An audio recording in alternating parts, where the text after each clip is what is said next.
A bolsa está cara? É o que a gente vai responder no vídeo de hoje. E eu trouxe aqui o meu amigo Léo Abud. Tudo bom, Léo? Tudo bom, Thiago? O Léo fez uma apresentação muito bacana e ele vai compartilhar com a gente aqui a respeito deste assunto, que está bastante em voga aí. A bolsa subiu bastante, mas será que as ações estão caras? E aí, Léo? Tá caro ou não? Vamos ver a apresentação que você preparou aí pra gente. Claro, vamos lá. Bom, primeiro eu sempre faço essa comparação do Ibovespa contra o IEM, né? O IEM é um índice de mercados emergentes. Então aqui é uma comparação desde 2004, dá para a gente perceber como é que tem uma correlação forte entre a nossa bolsa e a bolsa dos outros mercados emergentes, né?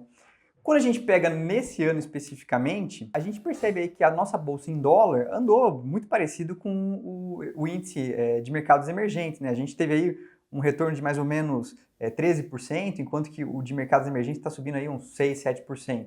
Então, nada muito fora do normal. Porém, como é que a gente olha aí a questão dos múltiplos do Ibovespa? Tiago, aqui a gente está com os múltiplos de preço-lucro estimados para os próximos 12 meses, então isso aqui é o histórico desse múltiplo do Ibovespa. E aqui a gente tem como é que a gente está hoje em relação à média, né? Então a média é mais ou menos na casa aí dos 10,5, 11 vezes lucro.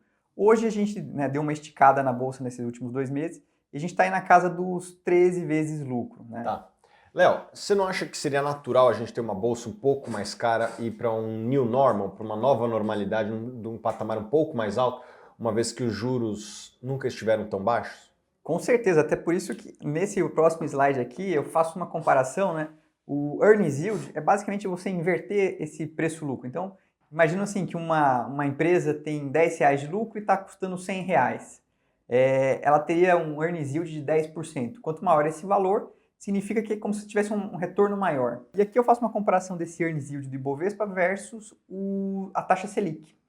E a gente pode perceber aqui que poucas vezes o earnings yield da bolsa estava acima da Selic. Isso deveria ser o normal, né? E assim, um dos motivos então que a nossa bolsa subiu é uma queda de taxa de juros, o custo de oportunidade caiu. Então é normal um PL um pouco mais alto.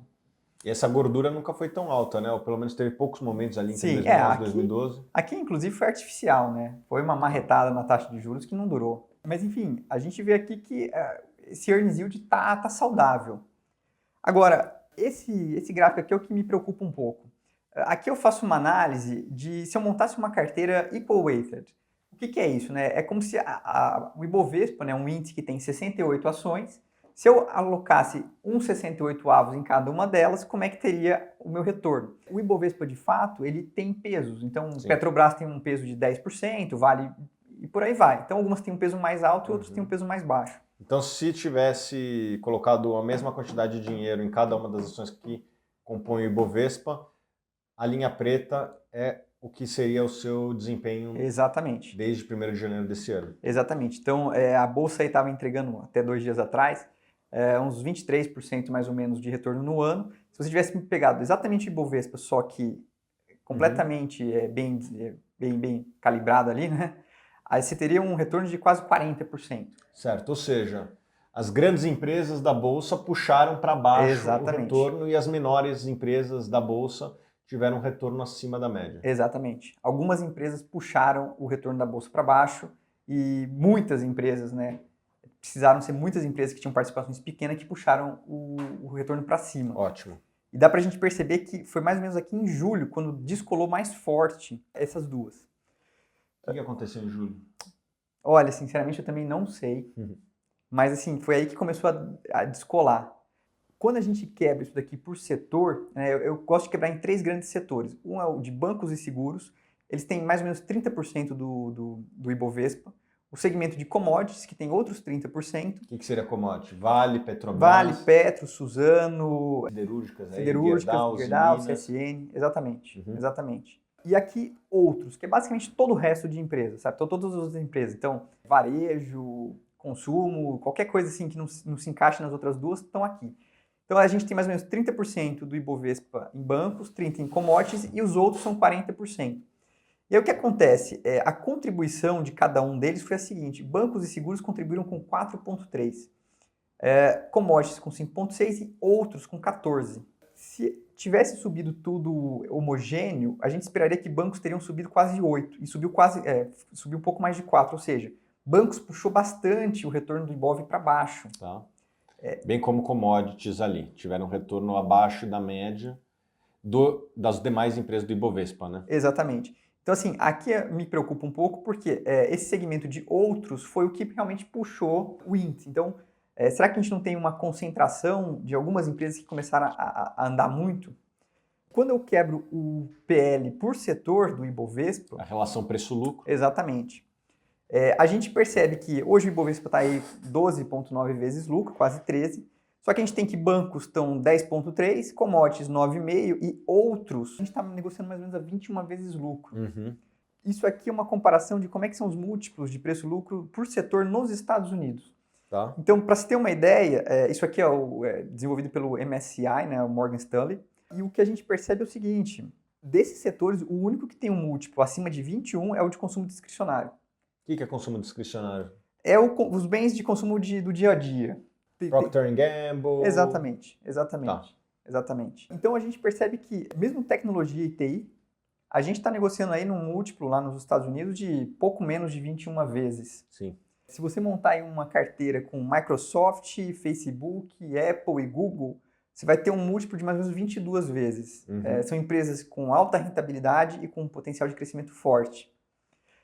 Um dos possíveis motivos desse segmento estar negociando com múltiplos mais altos é uma retomada mais forte, né? Um crescimento mais forte esperado por esse setor. Porém, uma coisa que eu fico com um pouco de dúvida aqui é que as margens esperadas para o próximo ano já não são tão deprimidas como a gente teve lá no meio da crise, né? Então, a gente não consegue esperar que a gente vai ter uma baita expansão de margem para essas outras empresas. Ou seja, o crescimento tem que vir de crescimento de receita. Então, tem que vender mais produto. E aí é bem mais difícil do que simplesmente uma retomada cíclica de margem. Seja, depende da retomada da economia como um todo. E forte, porque, de novo, aqui a gente está falando do múltiplo estimado para 2020. Uhum. Ou seja, já não estamos naquela depressão toda de 2016. Então, assim, hoje o que eu vi no primeiro momento, eu não vejo que o Ibovespa andou muito mais do que o resto.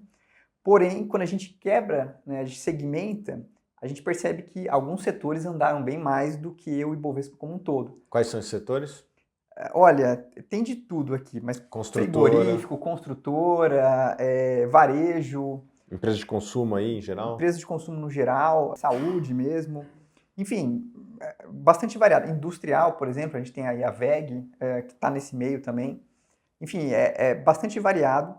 E o que eu enxergo aqui é que eu fico um pouco de dúvida se o mercado já não andou bastante para esse segmento. Tá. E respondendo à pergunta se o Bovespa está caro ou não, no primeiro momento eu não vejo que o Bovespa andou muito, mas eu vejo que alguns setores andaram bastante e eu tenho minhas dúvidas o que tem ainda para ganhar nesses setores. Um cuidado que as pessoas têm que ter ao analisar um múltiplo do Ibovespa, tem que lembrar que existem várias empresas lá dentro, né? E hoje a gente tem uma figura mais ou menos assim, bancos e commodities estão com desconto em relação à média e as demais empresas negociadas com múltiplo bem acima, né, Léo? Inclusive, os pares americanos das empresas brasileiras estão mais baratos. Sim. Lógico que na média, né? Claro, claro. Quando você for ver commodities, por exemplo, esse 9,5, se você comparar com o resto do mundo, não é uma coisa anormal commodities negociar com múltiplos mais baixos. Uhum. Banco também. Banco também. Commodity é um setor mais cíclico, geralmente tem uma rentabilidade abaixo e tudo mais. Mas assim, convenhamos, o Brasil, né, as outras empresas do Brasil não são empresas de alta tecnologia, brilhantes, que têm rentabilidades extraordinárias. Então, eu fico um pouco assim no sentido de que o que justifica esse múltiplo mais alto, né? Tem que ser basicamente o crescimento. Uhum. Então, pessoal, tomem cuidado, sejam bem diligentes na escolha que vocês forem fazer. Muitas empresas no Brasil já negociam com múltiplos acima dos pares americanos e acho que até isso aí deveria chamar atenção para as pessoas começarem a considerar investir fora, né? Quem ainda não investiu. Tá certo que tem a questão do dólar aí, o dólar atinge máximas a cada dia, né? Sim. Também tem esse fator, né, de acertar o dólar, que eu acho particularmente muito difícil. Eu acho que todo mundo deveria ter um percentual de investimentos fora do Brasil, independente da cotação do dólar, porque é praticamente difícil, praticamente impossível de prever o câmbio.